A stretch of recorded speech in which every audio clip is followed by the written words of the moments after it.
svima dobrodošli u novi video. Opet smo bili u Lidlu i malo smo se počastili kao inače. Kupili smo znači špricu, šprica je sa spremnikom pola litre i ima diznu 1,4 mm.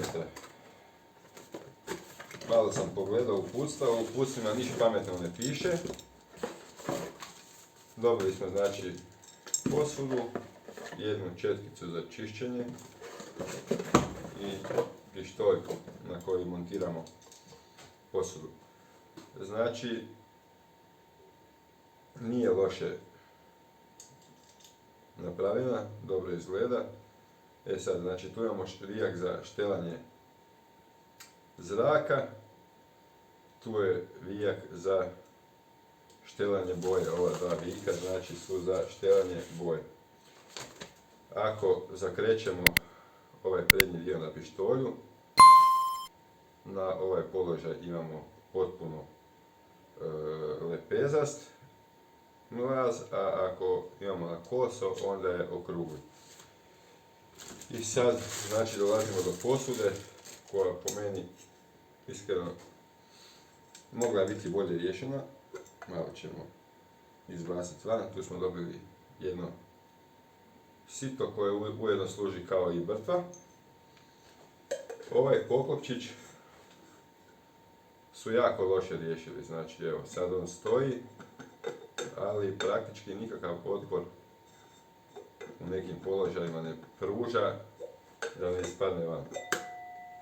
Znači mora se obavezno paziti ili ga čak zalijepiti dok se radi da vam se ne bi otvorilo i farba vam iscuri po ovom što ste već polakirali, znači.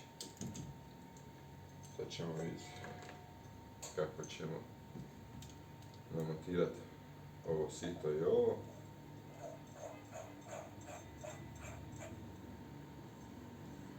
Stegnuto rukom, ne treba jače, iako ima tu za ključ, ali nema potrebe, znači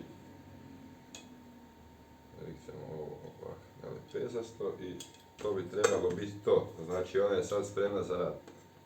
Nemam znači potrebu da je probam sad, trenutno, ali prvom prilikom ću snimiti kad budem nešto lakirao. To bi bilo to u principu što se tiče šprice, mislim da na njoj negdje piše da je maksimalan radni tlak 3,5 bara. Evo ga tu piše. Tako da nemojte zaboraviti regulator štelati. Ali u principu ja i kad farbam na 2,5 bara, tako da mislim da nema onda potrebe da se nešto specijalno naglašava.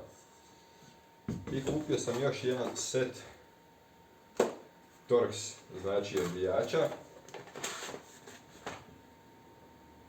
Probao ih jesam, ok su, gumena je drška Parkset klasična, znači koji na ovim pušenim cigerima ili odbijačima, kako već to zove. I ok su, bio sam sad baš nešto radio na ženinom autu, skidao armaturu, Peugeot 307 uglavnom ima znači sve vijke na Torx unutra i čist je ok. Imam još tu jedan set ovih velikih, Torx i Imbusa, ali ovi su mi praktični za te šerafe koji nisu jako stegnuti i nije potrebna neka velika sila, znači. Sad došli smo do problema, jer je mogućnost da to držim tu u kutiji negdje ispod stola, ovdje, ili da to lijepo složim tu na ploču, što bi trebao i biti cilj, da je uvijek nadopat ruke i da se lako do toga laka dođe. Ali je problem što mi na ploči nema baš toliko mjesta, tako da ću morat napraviti neke preinake po ploči i to ću snimiti. Uzet ćemo jedan L profil aluminijski i njega ćemo izbušiti da možemo poredati na njega šraf cigare i ove Torx odbijače. S time da tu imam jedan dupli koji sam kupio, znači to je T25 i on mi je super za popravljati motornu pilu štil, ona ima sve Torxe na T25, tako da njega sam kupio iz tog razloga kad se je kupovao pojedinačno, nije bilo u setu, tako da sam kupio samo njega, a sad ćemo i njega složiti lijepo tu sa stupnom bušilicom ćemo bušiti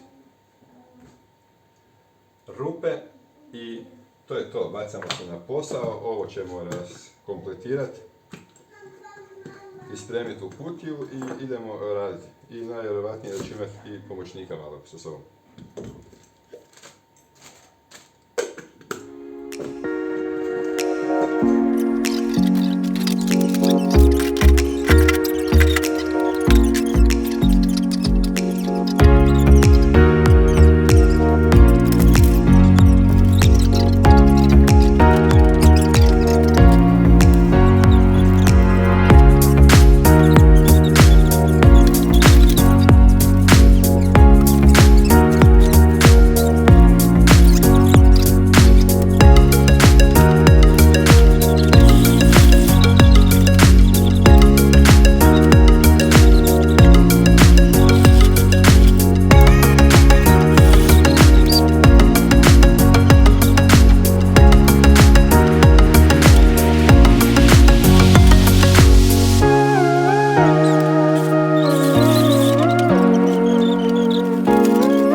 Da ti stavim? Ajde tamo. Tata, evo tebi ove. Ma ne treba. Ajde odi tamo. Pazi glavu. Dobro. I sad ćemo bušiti.